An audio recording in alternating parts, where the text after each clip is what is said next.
I can see it's recording. So.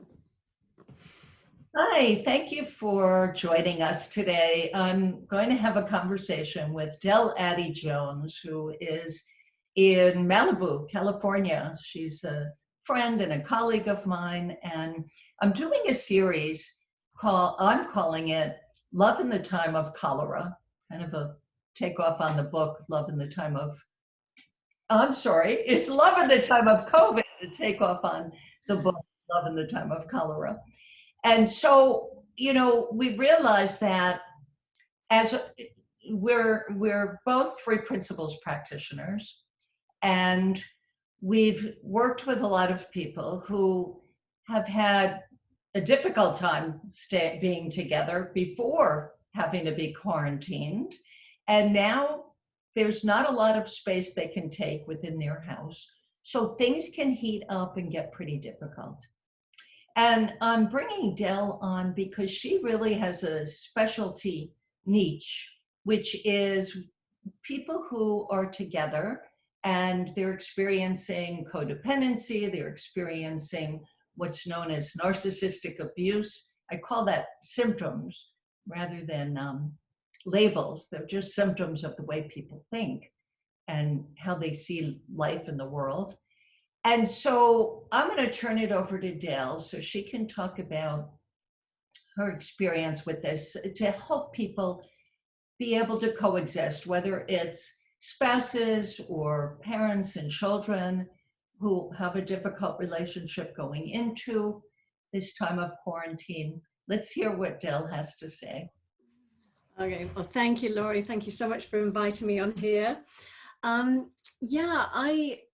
have a lot of personal experience with, and again, before I start, we'll reaffirm that I'm not going to keep saying narcissistic behavior, it's a mouthful, but what I do want to say is when we talk about narcissism or codependency, we are actually pointing to a behavior. It's not a diagnosis of the person. It's not, set in stone. It's just pointing to a set of behaviors that are happening due to some thinking that somebody might have at that moment. So for me, what I saw, well, I'm thankfully not in a narcissistic relationship right now. I have been in the past. But when I think back to that time and I think about the stresses and strain that I was going through during that time, I can't imagine, and I lived in quite a large house back then, but I can't imagine being in a very small house and being quarantined and not having the space to get out, clear my mind, go for a walk or do something to sort of, especially if tensions were rising. So what I wanted to point to is that I think this is a time, some people are handling this experience and saying, oh my gosh, I'm loving it. It's more peaceful, time to slow down, time to enjoy time with my family. Really, really take it as a time out to reset and really reevaluate what your priorities are. And I call it the great it's like the 3P experiment. It's like all of the outside stuff was taken away for us to really go, well, wait a minute, where does my happiness come from? Because people have been some people are finding themselves so happy during this period and they're really like, oh my God, it wasn't the car, it wasn't the fancy restaurants, it wasn't the great clothes I was wearing that made me, or the other person that made me feel this way. I'm actually happy just being on my own.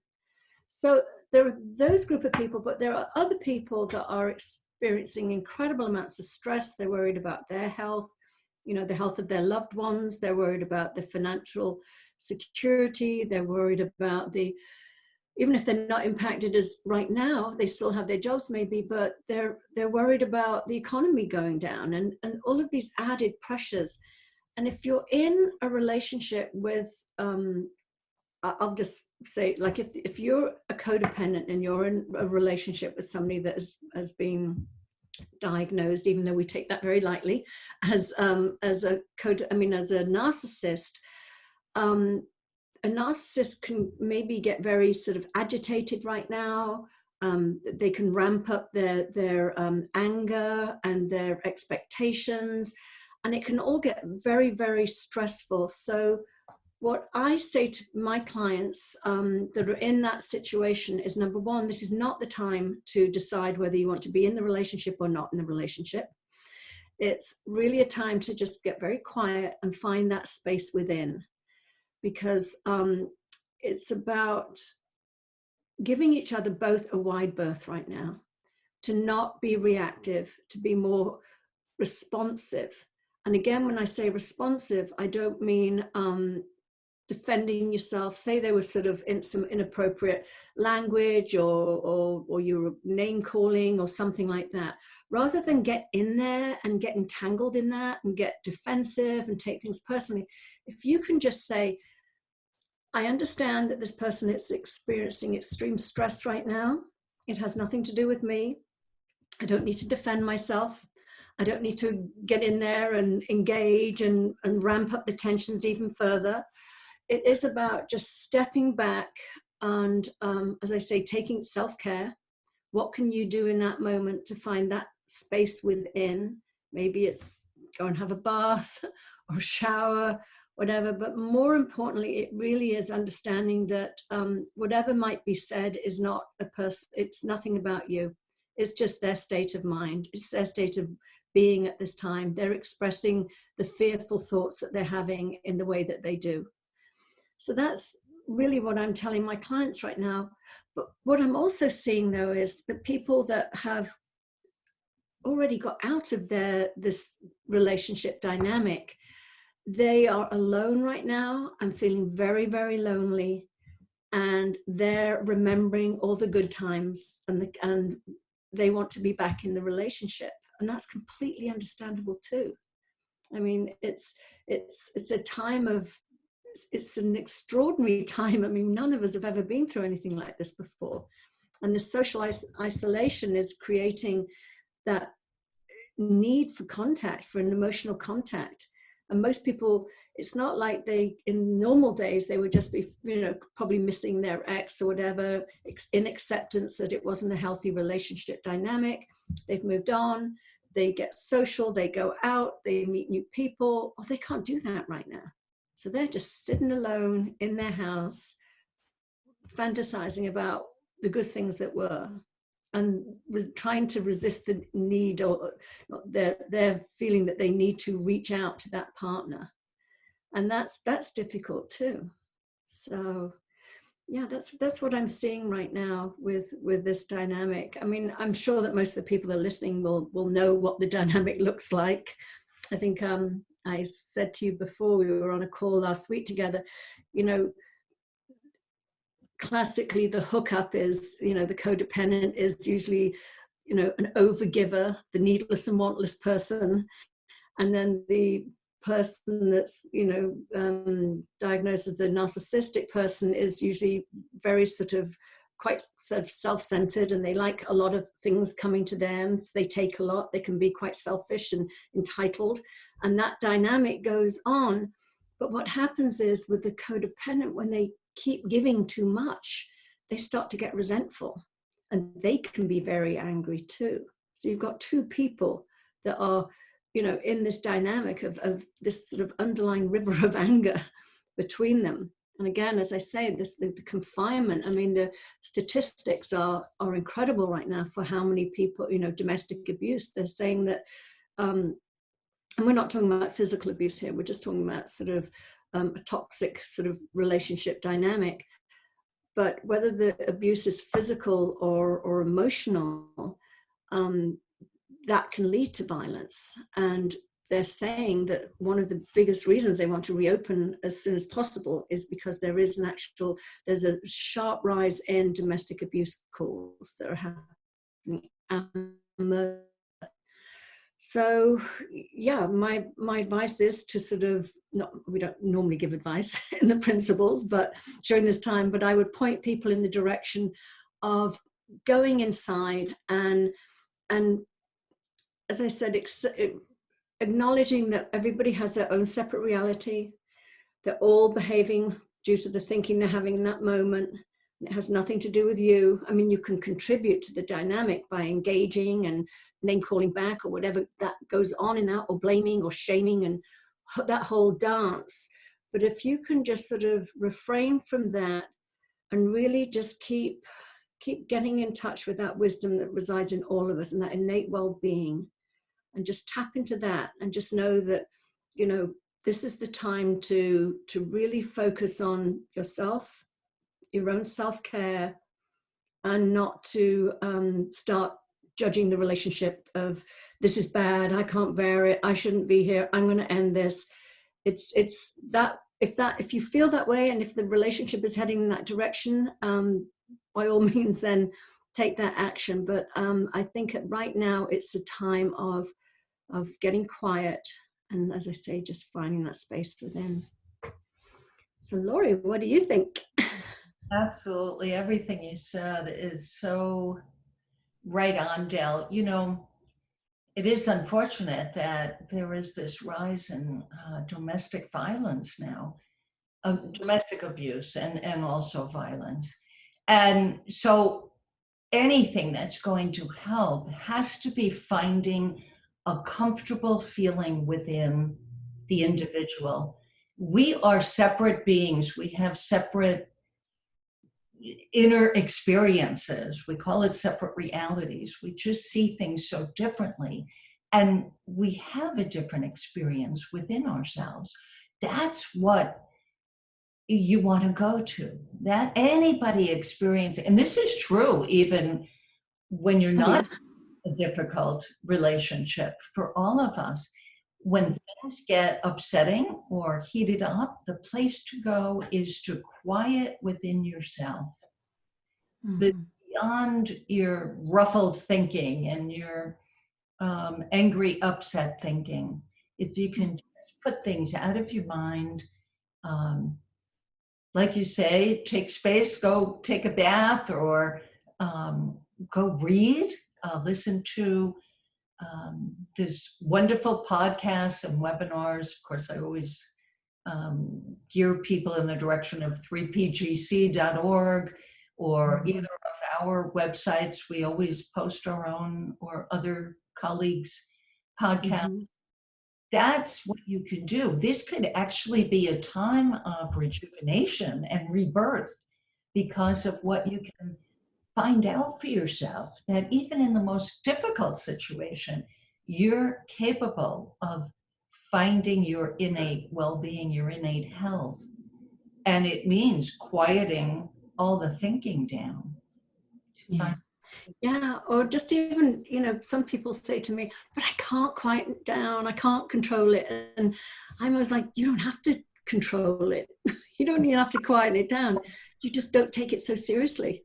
So it's really it's not, because a lot of people get so attached to, I've got to control the thoughts, I've got to have less of that thought. And it's like, no, it's the relationship you have with your thinking that will give you the benefit you're looking for. You know, those random thoughts are going to flow through you. You're going to have, you know, crazy thoughts, insecure thoughts, fearful thoughts, whatever. But it's the way that you relate to them, you know, the distance you have from them, and like, oh, you know, you're showing up again. Thank you. You know, but just really taking it lightly, not knowing that it doesn't mean anything about you, and knowing that, you know, there are days when, you know, we can look at, I'm talking in all relationships, there's days when we can look at our partner and be like, oh my God, they're so wonderful, they're so loving. And then there's days we could just, you know, pack up bags and leave. And nothing's changed except for our thinking about that person.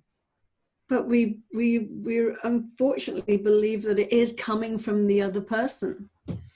So again, it's like, I think it's that compassion and understanding that we're all doing the best we can with the thinking we have. And, you know, if we knew better, we do better. It's as simple as that. And I think when you know that at such a deep level, you know, you're not only easier and more compassionate with yourself, but you're also with your partner for whatever they're going through in this moment. Yeah, the sort of the inside out understanding, it's so simple, but it amazes me that we didn't grow up with it. I often think about, being a child and my mother saying to me things like, "You're driving me crazy." And, so basically you grow up thinking, okay, I can apparently drive people crazy, and I can make them love me, and I can do this and I can do that. And it's all that sort of belief that, if I do something, I can control how the other person feels or acts towards me. And I'm not saying that we don't impact each other in a relationship. Of course we do. But ultimately, we can't control what another person's going through and what they're thinking and feeling. That's them. But it's having that healthy, differentiation where you're not sort of like enmeshed and feeling everything and blaming each other and, sort of that whole thing. It's that sort of separating and going, okay, there, you staying sort of sane on your side of the street and watching somebody have a little bit of a freak out or whatever. And in turn, they're going to settle down and maybe you'll have yours. But when you're both doing it at the same time, it doesn't help anybody or the situation. So it's really about maintaining your calm if it gets a little crazy out there. So that's definitely something I see here as well. Yeah, that's so true. Knowing that whatever is going on inside of us is just our experiencing our own thinking. That's all it is. And that's what helps me calm my thinking down, is not, like you said, the relationship we have to our own thinking, is knowing that it's not the absolute truth. It's not reality, even though it looks right now like, yes, what I'm thinking is real. That's reality. There's no other way to think about it. That's common. But if you just have a little, I know this has something to do with my thinking, that's all you need, just that little, that gives you enough space from being a victim of your own brain, a victim of your own. Yeah, I often think it's like, like sometimes I know that I live in Malibu, which I happen to think most days is an absolutely amazing place to live, and I love it. But watching my children growing up, there would be days where it was like, I love Malibu, I love it here. And there'd be days like, I hate Malibu, it's so boring, there's nothing here, there's nothing to do. And I would laugh sometimes because I thought, Malibu hasn't changed. It's got exactly what it was yesterday. But somewhere you viewed it through a different lens and you had a different experience of it. And the same thing is for people, how we view our partners. It's the same thing. I found myself, even in my relationship, and I have an amazing relationship and a wonderful man, but, just over a year ago, he lost his home in the Malibu fires, and he moved in with me. And he's such an amazing guy, but I could tell I was getting testy. I was getting, sort of, and I kept, and I knew enough, and I knew enough about the principles to say, well, he's just as steady as a rock. He hasn't changed at all. I'm feeling differently. What is that? And I knew it was my thinking. I couldn't identify what thoughts I had. They weren't obvious to me, but I knew it was my thinking. I knew not to trust myself. I knew that this man had not changed in the least. And it was so funny. And then I saw it. I saw the invisible thought became visible to me. And I went, oh, this is what I've been reacting to. And it was all just made up. And then I was able to just relax and actually own it and say, gosh, I'm so sorry. I think I've been a bit snippy over the last few weeks. This is what I'm aware now. It was an insight. I was like, this is what I was thinking, unbeknownst to me. It wasn't conscious, but it was creating this anxiety in me where I started, tapping into that. And as soon as I just saw that wasn't real, it was amazing, and everything just shifted back into place. So it really is just to take that moment and to go, has my partner really changed, or is this who they've always been? But for some reason right now, I'm allowing it to become bigger and more, of an issue than I would have in the past. And again, I'm not saying to sort of ignore what is unacceptable behavior. I'm just talking about in the healthier of relationships where you would normally not be having issues, but for right now, it seems like there are issues. Just give yourself time. We're all going through extraordinary times, as I said. Just give yourself time to get through all of this and settle, and then, you know, have the discussion about if you feel that something needs to change within the relationship. Yeah.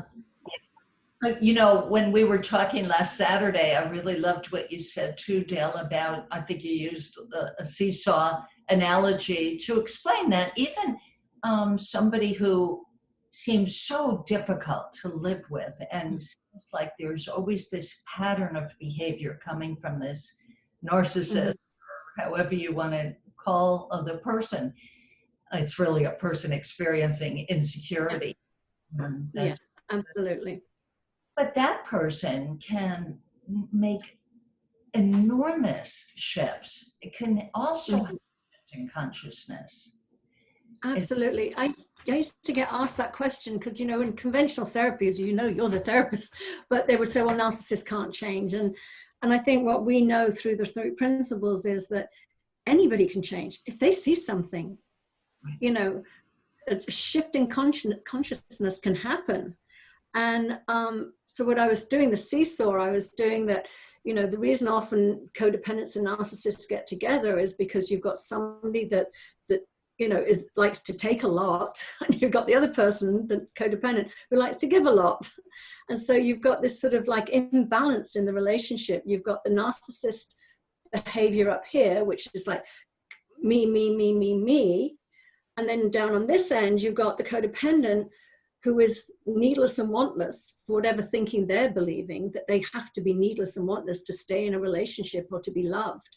And so what happens is with this seesaw, you know, once the codependent sort of levels out a bit and becomes more like, hey, I have needs too, and they get healthier. Because both people, there's no way that a healthy person gets together with an unhealthy person. Whatever the labels that we're using right now, it's thinking that is not contributing to a healthy reciprocal relationship, that thinking. So when the codependent goes, oh, hang on a minute, I'm giving more than I can afford to give, which is leading to resentment and anger and bitterness, I need to sort of start taking care of myself a bit more. And as that sort of rises, their sense of entitlement, healthy entitlement, rises. Naturally, that seesaw, not always naturally, but what mostly happens when that happens is you come into balance, and so does your partner. And the dynamic of the relationship can shift then. I mean, if one person starts to get healthy and the other one stays out of balance, either up here or down here, then the relationship inevitably will fail. It's just not a good match at that point. But if both people, as you said, if their awareness grows and their you know, that their ability to see something fresh and new and go, oh my gosh, you know, I'm contributing to this one-sided relationship. You know, I can sort of lower my expectations and my sense of entitlement. And the person over here can say, I'm contributing by overgiving and being resentful. And I can rise up here. You've got two people coming from a mutually healthy space where they can both get their needs met and give to each other and respect each other. So I think that's what you were referring to, that I was talking about last week. But I think what happens is, and we talked about this too, that sometimes narcissism has got a sort of, it's a dirty word now, it's used as an insult. And people don't realize that narcissists are suffering. I mean, that bravado, all the bravado on the outside, it's just a front. It's a false sense of self they've built that unfortunately sometimes they don't even realize it, and they start believing this image of themselves that they've created. But it really has come out of a deep, deep wound of feeling fundamentally flawed at their core, that they have to have this defense and this image so in place. And they will get very, very angry and act out to defend that image because of the fragility that's behind it.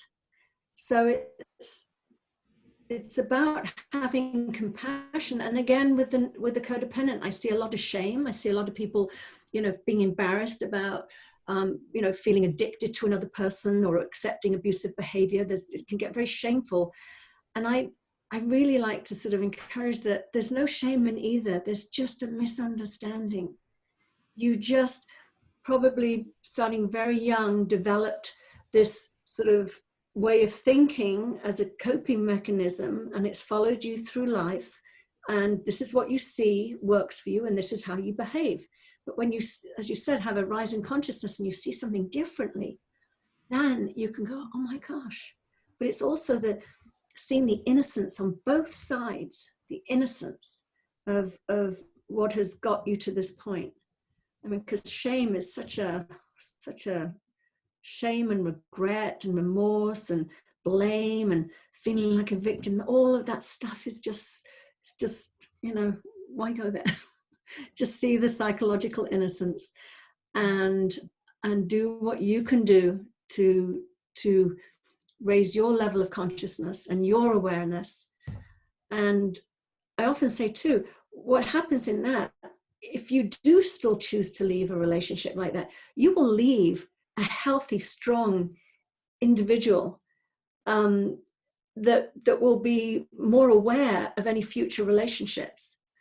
So it can only do good to sort of, you know, see your part, see what your thinking is that's leading you into getting into these situations, and to examine that, not what your partner's doing. They can take care of themselves over there and their awareness and their, you know, level of consciousness.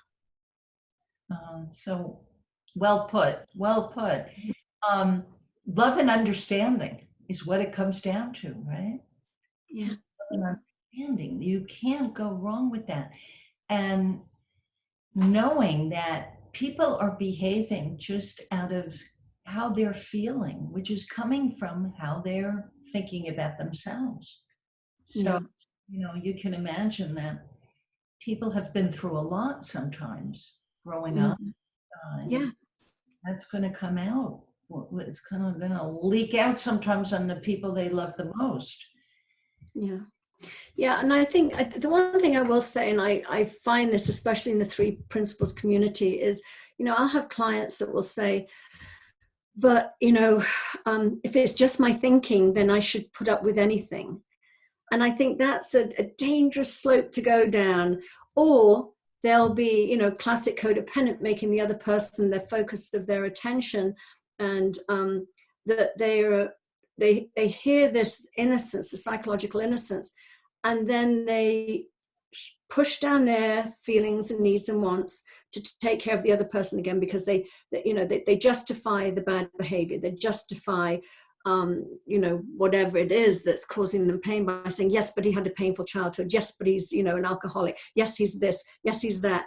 And if it's all just my thinking, then I should be able to tolerate this and stay regardless. And I think it's a lot more complex than that. I think, you know, we definitely live in the feeling of our thinking, but it doesn't mean that we should stay, you know, in a situation. Can you hear me? Exactly, because then people will just feel resentment. Yes, exactly. Feel like they're containing themselves and not just simply, you know, stating what they want. It's so difficult so it's not just love and understanding for the other person going through yes, it. exactly. Love and understanding for yourself. Yeah. And I always remember, you know, my therapist years ago saying to me, love is not enough to make a relationship work. And I that was such a novel concept to me. I thought, well, if you love somebody, you have to stay, you have to, you know, put up with this or whatever. And I see now that, you know, you can leave and still love. You can leave and still have compassion for your partner. But if your partner is not meeting you on the level of health or emotional health or spiritual health, then it's okay to leave.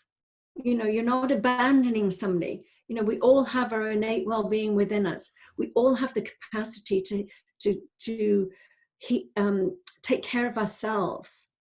So when people are being sort of codependent or what's the other word I'm looking for, an enabler or something like that, that's not coming from a healthy place. When we totally respect that they have what's in them you know, just as we have it within us, we have our own wisdom, we have our own innate well-being, so does our partner, even if it doesn't look like it.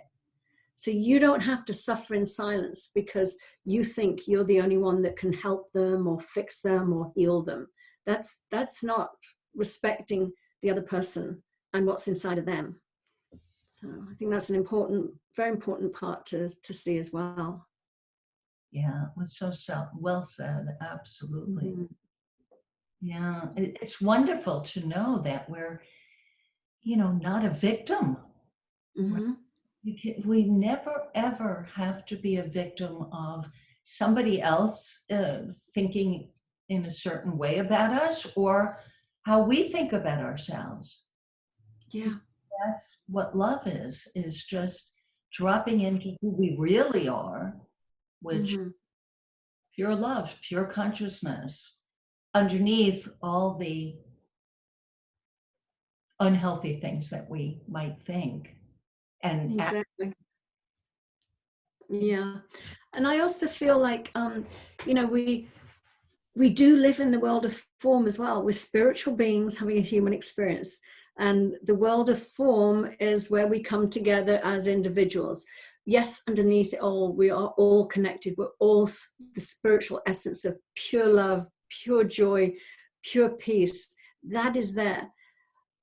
Because I've had people come up to me and say, well, you know, the message I get, maybe even from like George Pransky, is that any relationship can work. And I would agree. I think if you both choose to see it that way, any relationship can work. And there is no right and wrong. And there is, you know, some people say to me, well, you know, my partner cheats, he's a sex addict. And I'm like, okay, are you okay with that?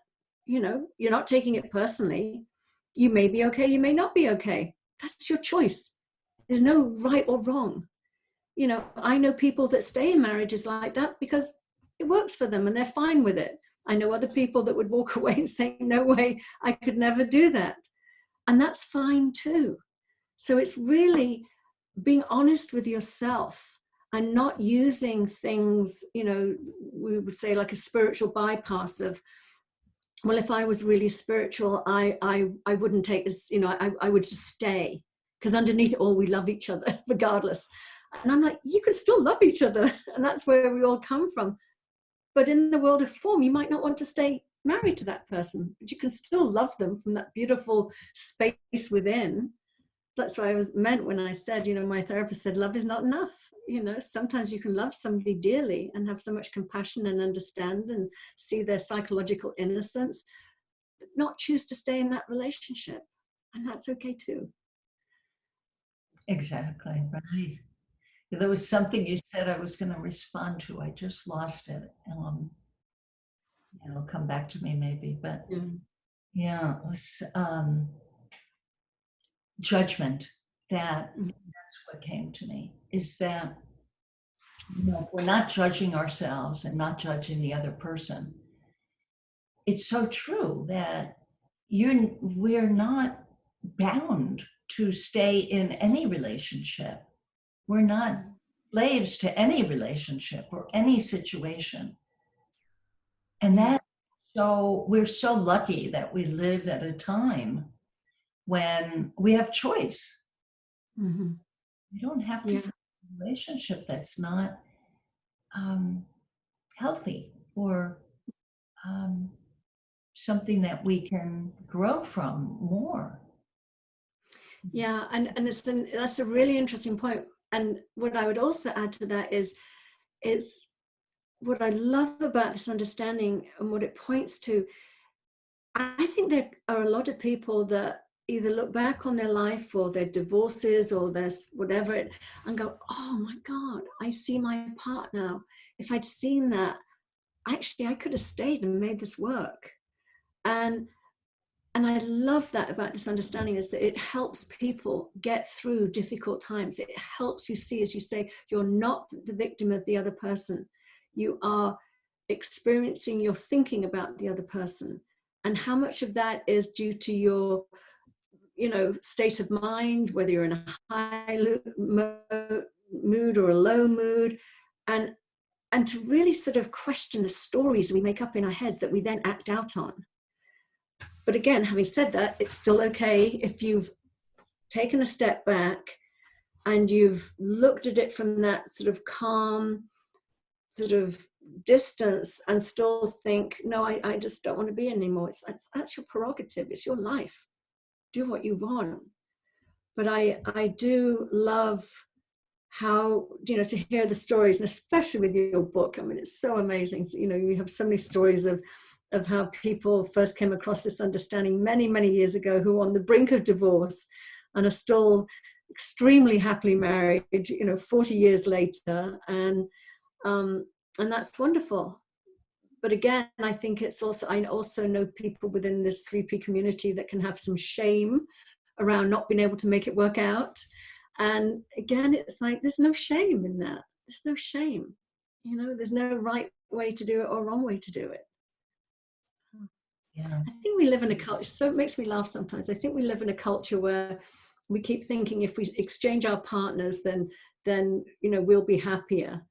And I often think back to certainly not supporting this, but I do see that in situations in some cultures where arranged marriages, it's almost like they don't have that option. So they really make the most of what they've got, and they can actually have incredible marriages. Not all of them by any means, but there is something about not having this constant thing in the back of, well, I don't have to stay here. I mean, there's something better out there for me. And you're on that chase. I was talking to somebody yesterday whose father was on his 7th marriage.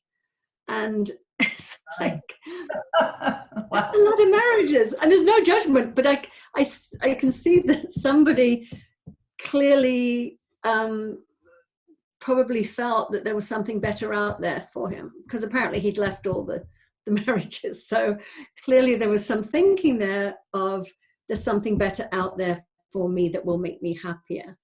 But where you are, you're going to have, yeah, exactly. You still bring yourself into any new relationship. That's yeah. So yeah, I'm just thinking, are there any last things we can leave people with? I think, just noticing when we go into judgment of ourselves or another person, that is super helpful, because that's the as Dr. Pettit calls it, the love letter, the love letters that lets us know that we're just up in our head too much. Yeah. That's, and that gives you the time to just take space in your own mind and just let things go, let your thinking fall away, and see what emerges when you're feeling better. No, absolutely. I know you probably have the same experience, Del. Like when I listen to my clients who will complain about these situations, these difficult situations, they will have a good night's rest, and the next day they wake up and they see a different person. They don't see that that person had a difficult moment, difficult time yesterday. And of course, if it's difficult day after difficult day after difficult day, and there's this consistency, and the person is unwilling to have a look at themselves, what's going on in their own mind, then of course, leaving is an option. Yeah, no, absolutely. I think that's, and I love what you said about not being a victim on the end of that rope of like, their behavior. It's like just the objectivity, the stepping back, and you can make an assessment. There's a difference between a judgment and an assessment. For me, judging is right, wrong, bad, good, all of those things. But you can, from a stepped back, responsive way as opposed to reactive, you can make an assessment as to whether this is a situation you want to remain in. But it doesn't, I think sometimes people sort of feel it needs to be really bad, so they pile things on top of why they want to leave, as opposed to just, this is not working for me. There's a different energy behind it's not working for me, rather than name calling, blaming and attacking and whatever, and feeling like a victim. It's much more of an empowered space to come from. Grounded, right? Yeah, grounded, exactly. You really get what's important and valuable to you. Yeah, yeah.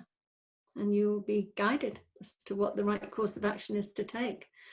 But while we are socially isolating, again, heightened emotions, heightened reactions, I wouldn't be sort of going into that thinking right now. Just go into that beautiful space within. How can I stay connected to my wisdom? How can I stay connected to who I am at my essence? And